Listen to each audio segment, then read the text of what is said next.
What is going on, everybody? This is Marcus. Before I get started, I want to thank you guys so much for your support.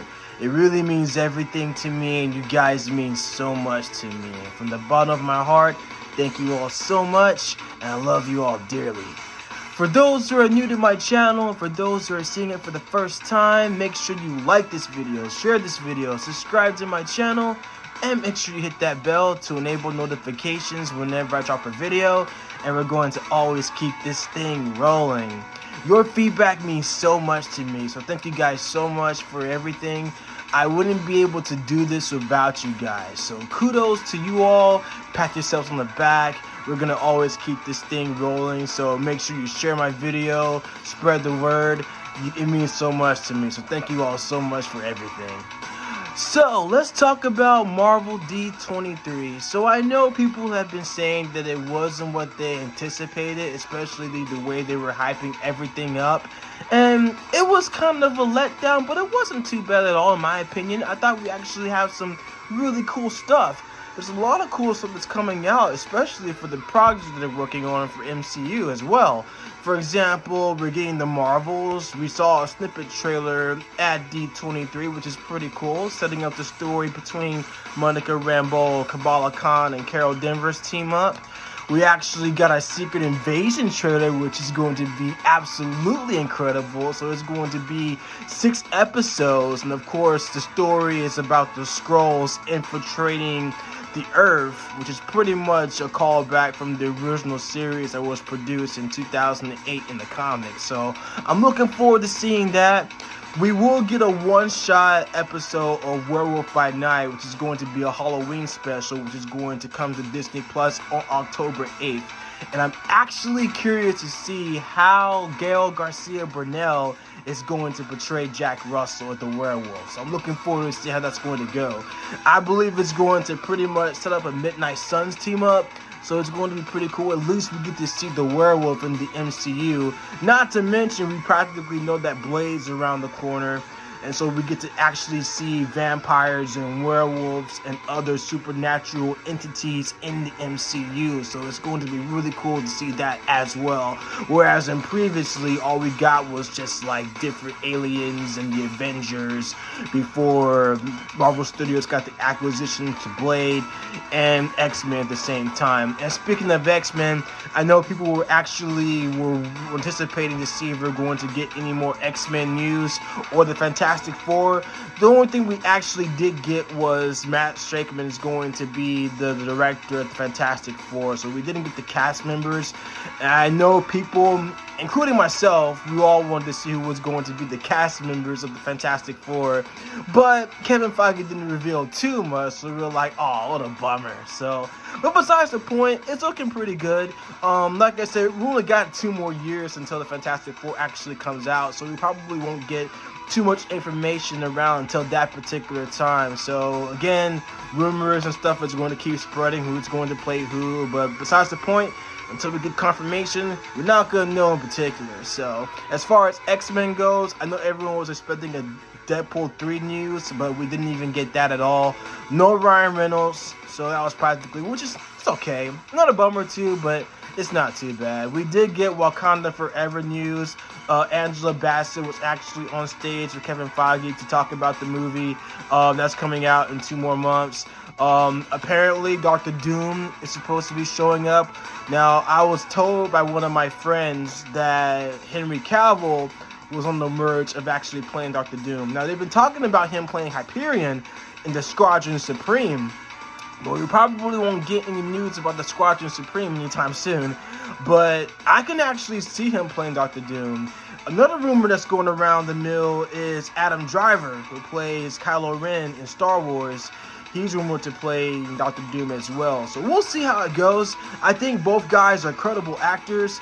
They're good at their craft, and they can practically play the villain if they want to, because I think both of those guys practically have the look, and they basically have basically their personas actually scream, I'm better than you, I have an authoritative figure and everything like that. So they basically have that persona. So, but besides the point, we have a lot of cool stuff at D23, so I take it wasn't that bad. I think most people sometimes I think if they practically go in not expecting anything, then they'll never be disappointed. It's kind of like what MJ said in Spider-Man No Way Home when she actually says, if you expect disappointment, you'll never be disappointed. So that's practically the kind of attitude you actually want to take, because if you go in expecting to see something with little expectations, you're not going to be let down. So you can pretty much just take it with a grain of salt that, hey, they're talking about this medium, so we'll know how it actually goes. Because I know the fandom can be pretty intense sometimes. I know it can be just like wrestling fans or whatever the case may be. They're expecting a little bit of the details, but you know, I'm all about the surprises. So it's like me personally, if I worked for Marvel, which I would love to, but basically if I was working for Kevin Feige, I basically would keep everything a secret. Like, I hate spoilers in general. I don't even spoil stuff to my friends or everybody else in particular, because I hate spoilers. Because spoilers is just, it ruins the surprise and it ruins the storytelling. So, but that's just me personally. So, like, I avoid the internet when I go see a movie because I don't want to check out the spoilers until I see the movie myself. And then I can pretty much talk about that myself, though. So, but then again, I'm not a savage. At least I try not to be anyway. So, but regardless, I thought D23 was a success. It was a great turnout. We're actually going to do a breakdown for Marvel D23. So I got Erik Voss next to me. So we're going to go ahead and get started. So without further ado, let's get right into it. Welcome back to Rockstars. I'm Erik Voss, and Marvel Studios just wrapped their panel at D23, and I was there to see it. I just teleported like Nightcrawler back here to the Blue Dungeon to break down all the announcements, since Nightcrawler really goes to the Prince dimension. Yeah, he does. So the Marvel section of the panel began with an amazing performance of the cast of Rogers the Musical from Hawkeye. I can do this all day. I can do this all day.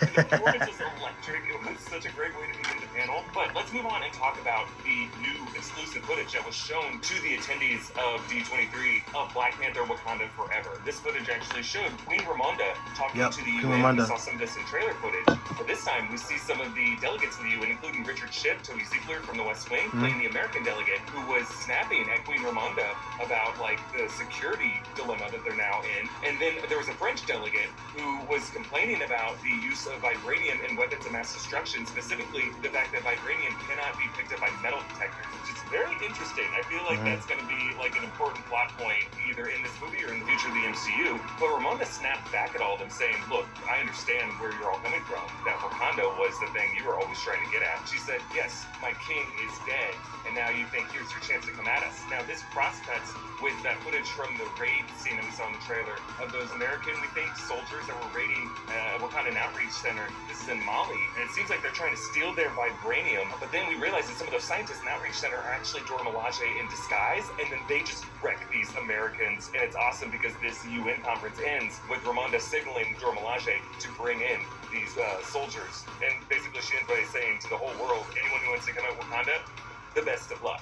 And then we also see a bunch of sizzle reel footage that it's just a bunch of new shots, including there was definitely a new shot of Atuma rising up out of the water. Atuma's there too. Footage of Namor swiping away some blasts. This movie just looks incredible, not just for the action and for the production design, but just the way Ryan Coogler is editing this film. Now, Ryan Coogler stayed on stage afterwards to introduce Ironheart, and we actually saw some exclusive footage of the Ironheart series on Disney Plus, which they're currently in the middle of production of. This includes Jim Rash returning as that MIT guy from Civil War who's trying to pitch his ideas to Tony Stark. He's basically yelling at Riri Williams for some of her MIT engineering projects, like going way over budget. He's like, yeah, you're not the only student at MIT, and then something in her experiment just kind of blows up in the lab. We learned for sure that Anthony Ramos is definitely playing Parker Roddins, aka the Hood, and a big theme of this part of the panel is the fact that the Hood practices dark magic. And to Kevin Feige, that was an interesting theme, an interesting distinction, because it's going to be a conflict between magic and technology. And we see some shots of Riri Williams, which is a conflict in the comics too. Just the whole look of the show and the way the lighting works, it just looks distinctly different from so much of what we've seen on Disney Plus. Okay, on to a very, very important part of the panel, Ant-Man the Wasp Quantumania. Now, there's just a lot of like riffing and goofing around for like the first several minutes, but they showed us some new footage. Now, most of this new footage is pretty much what we saw at Comic-Con. I made another video breaking down a description of that footage, but the big difference here is that the final shot of the trailer goes further, so we get more of this back and forth between Kang and Ant-Man. And after Kang asks, you're an Avenger, huh? Didn't I kill you before? They keep going, and Kang says, well, all the Avengers die eventually. And then he tells Scott Lang that something was stolen from him, and that only Ant-Man can help steal it back. So now we learn exactly why Ant-Man needs to be part of this Kang story. It's that Ant-Man is basically the MCU's cleverest thief. It's going to be another heist plot. It brings up this question of what was stolen from Kang. Maybe we should be asking who was stolen from Kang. My theory is that the thing that was stolen from him is Ravonna Renslayer, who we know is his love, and seemed to be someone kept in under comics, Ravonna and Kang. Kane's domain in the TVA. Maybe Kang needs Ant-Man to help him steal back Ravonna Renslayer. It's really a kidnapping plot. Okay, one of the most exciting parts of the panel That's gonna was be the so announcement cool. of Werewolf by Night. This is directed by composer Michael Giacchino. You can see the trailer for this online. It looks incredible. It's going to be a one-off Halloween special streaming on Disney Plus on October 7th. It's cut together like this cheesy Halloween special in the style of the director Ed Wood or Vincent Price's Halloween specials, where a bunch of people are locked in like an old haunted house, and one of them is revealed to be a werewolf, and they have to suss out which of them is a werewolf, which is really great. It's like Andrew Garfield's favorite game, Werewolf. Right. Of course, Cesar Bernal is playing Jacob Russell, or Jack Russell, the one who is the werewolf. The whole look of the show with its like glitchy editing, with its black and white imagery, it's just going to be an amazing thing that I can't wait to break down. Laura Donnelly from the Nevers is also going to play a role in this story. Okay, then they Elsa brought out Bloodstone. Don Cheadle to talk about Secret Invasion. And Yep. you can also see a trailer for Secret Secret Invasion online right now. That trailer that's on YouTube is basically what was shown at Comic-Con, but the footage that we saw on D23 included this whole opening scene between Rhodey and Fury. They're sitting in a restaurant together, and Rhodey has a security detail that Fury's like, how well do you know your security detail? And Rhodey's like, hey, now's not the time to be playing games with like titles. I'm the only friend you have left, Fury. And then Fury says, we are under an invasion right now. And Rhodey's like, oh, I know. He said 15 years ago, the Pentagon brought me in on a secret project because they have been aware of the Skrull invasion this whole time. So fueling some fire to our theories that Fury might actually have been a Skrull this whole time. Or James Rhodes could be a Skrull too. That's why, there was a recast between Terrence Howard and Don Cheadle. But yeah, this trailer footage looks incredible. Ben Mendelsohn in this situation where a bunch of like legs all kind of surround him. You see Olivia Colman's character. We think it's going to be a modern version of Union Jack. It might be Union Jack's like granddaughter or great-granddaughter from the first Captain America film. Kind of like a British version of Nick Fury. We didn't get a release date for Secret Invasion yet. It's going to be sometime spring 2023. Okay, we also got some exciting announcements for Loki Season 2. Loki Season 2. Include newcomer Ke Huy Quan, aka Short Round from Temple of Doom, Data. Yep, Indiana Jones, Temple of Doom. All of our minds and everything everywhere all at once. This show is currently in production. Quan is going to be playing, it looks like an archivist or a record keeper for the TVA. The trailer footage opens with like Loki in a creepy, empty TVA headquarters, and he's kind of like glitching around as if someone is screwing with him with like one of those reset devices. At one point, he chiseled away a wall mural of the Timekeepers, and behind it are 3 giant gold faces of Jonathan Majors as either the variant He Remains or one of the Kang variants. I cannot wait for this second season. I think Yeah, it's me gonna be too. So good. Especially to see what versions of Jonathan Majors Kang we see in it. Thanks to HelloFresh Echo, with Electro Cox playing Maya Lopez, that we saw in Hawkeye. Oh yeah, Echo's gonna be good too. Mostly on the character of Maya Lopez and her indigenous history, like what the name Echo really means to Yeah, her, Maya and how her Lopez. heritage is echoing through the generations. This all looks beautiful. The big reveal, though, is of course that Wilson Fisk is still alive. We see him in the trailer with his eye bandaged over. We also see Maya Lopez battling with the other tracksuits. Now, kind of a brief and slightly disappointing announcement. Kevin Feige did confirm that Matt Shakman is directing the Fantastic Four movie, which is great news. Unfortunately, he didn't make any announcements about who is playing the members of the Fantastic Like I Four. said. Or give us any other details about that, which is kind of like, dude, come on. Anyway, Right. D'Onofrio stayed on stage after the Echo panel because he's like, are you going to talk about my show? And then we hear the voice of Charlie Cox saying, don't you mean my show? Vincent and Charlie. Born Again now. Tat. And they didn't have any footage to show because they haven't been Daredevil Born Again. They're going to do that next year. But Charlie Cox did talk Kevin Feige into showing a clip of Daredevil in an upcoming episode of She-Hulk probably a few weeks from now. And this scene is awesome and it is super horny. So Jen Walters in her human form is beside Daredevil with his like golden mask. They're on a rooftop listening in on some goons, or is it henchmen? Because they have this little funny debate about what's the difference between a henchman and a goon. And Daredevil, who clearly is an experienced Daredevil in this world of superhero and vigilantism, says that a henchman does what he does because he really believes in the cause, whereas a goon just does what he does for the paycheck. And then Matt Murdock listens to all the heartbeats. He's able to count how many goons are downstairs. And Jen is like, how are you able to do that? And he's like, I'm counting their heartbeats. And then she's skeptical, so he listens to her heartbeat, and it gets really sexy, and they almost kiss. And then she like shakes herself out of it, and then he Swag puts down below Matt and says, Murdock. "Let me handle this." So So yeah, super excited for that episode of She-Hulk. Okay, next we got the cast of Captain America New World Order. That includes, of course, Anthony Mackie playing Sam Wilson, Captain America. Danny Ramirez coming back as Joaquin Torres. I assume going to be the new Falcon. Carl Lumbly is coming back as Isaiah Bradley. And though she wasn't on the panel, Shira Haas is going to be playing Israeli superheroine Sabra. The big headline here is that Tim Blake Nelson is coming back. Yeah, Tim Blake Nelson's coming back. Leader. They're bringing back everyone from that 2008 Hulk film, apparently. We last saw him when that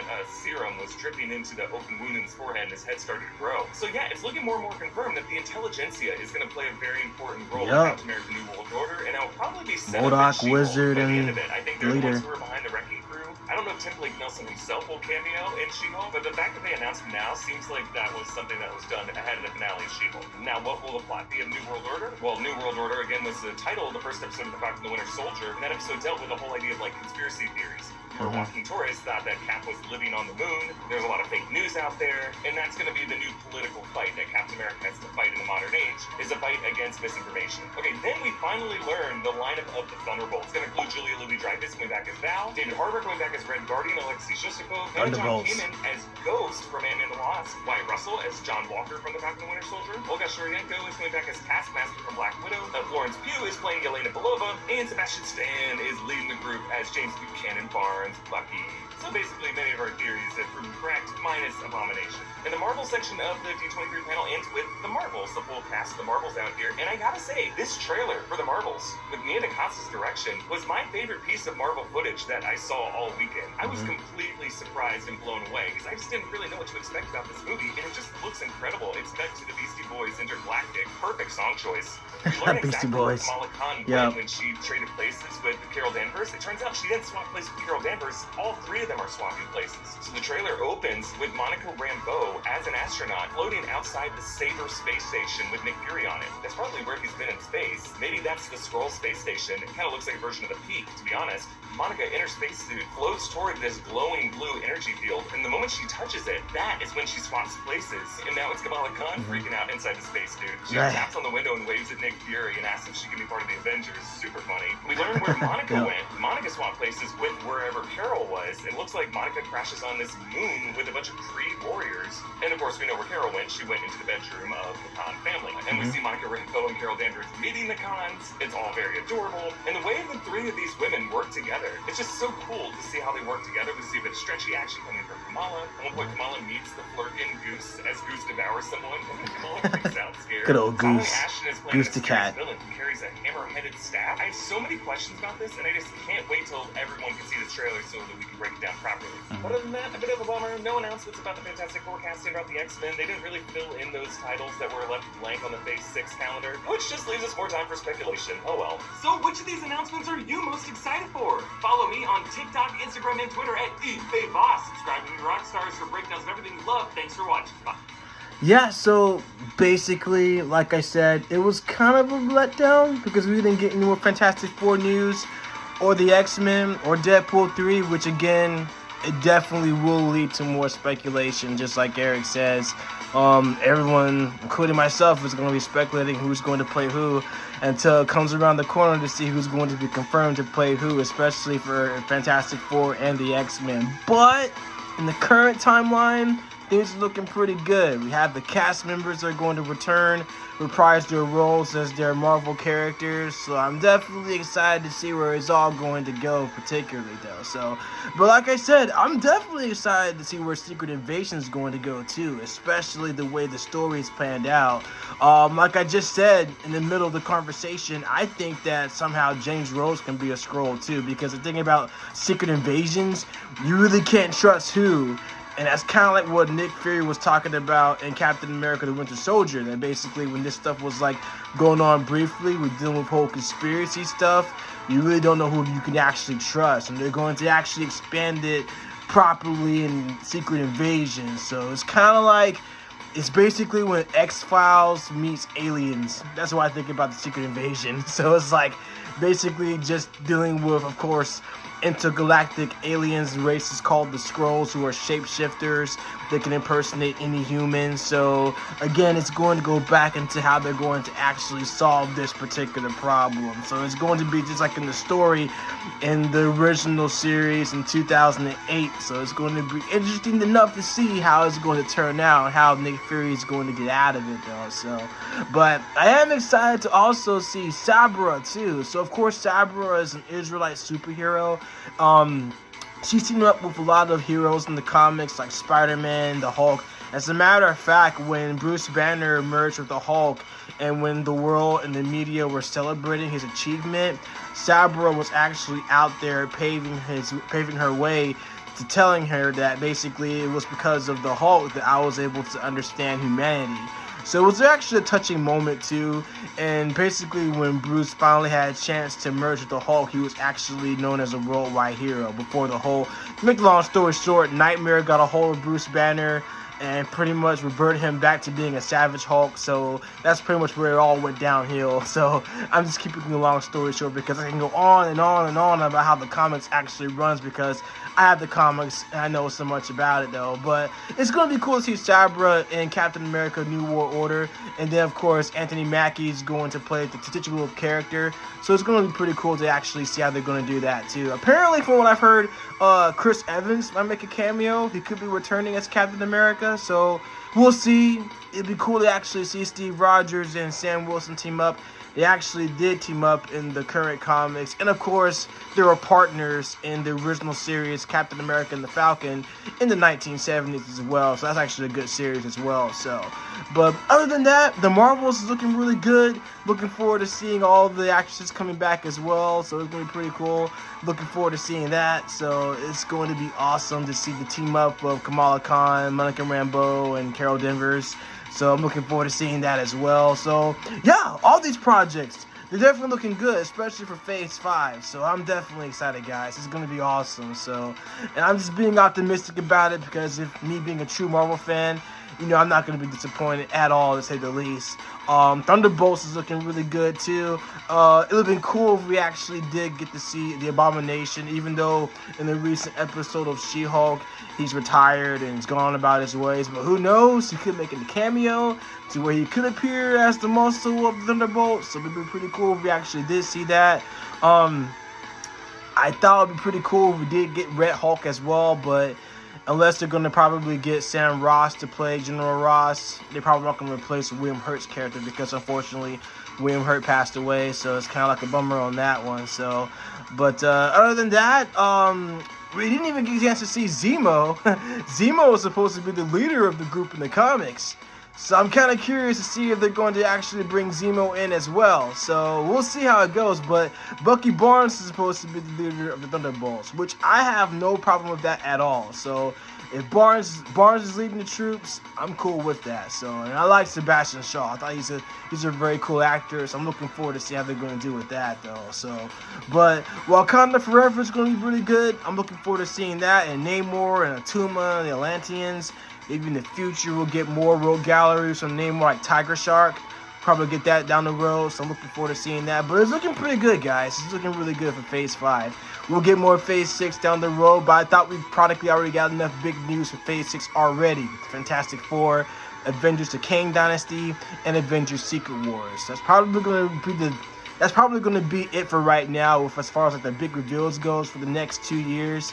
But I'm looking forward to seeing the relationship between Kang the Conqueror and Ravonna, his love, because in the comics they definitely were lovers before. So I'm looking forward to see how they're going to expand that in the MCU. So it's going to be very exciting, guys. So let me know what you guys think in the comments down below. What do y'all think? If y'all got any questions about D23 or opinions, let me know what you guys think in the comments down below. I love y'all so much. If I get any more news about everything else, as far as like, you know, news about the rumors going on, who's going to play who, you can bet your boy is going to talk about it for sure. Yours truly is going to be there. But I love you all so much. Thank you for your support. Keep being love and spreading love and be positive. Keep making a difference. Y'all love each other. Spread love everywhere. Love is love. So I love y'all so much. Thank you for everything. Thank you for your support. Excelsior. I'll catch you guys in the next one.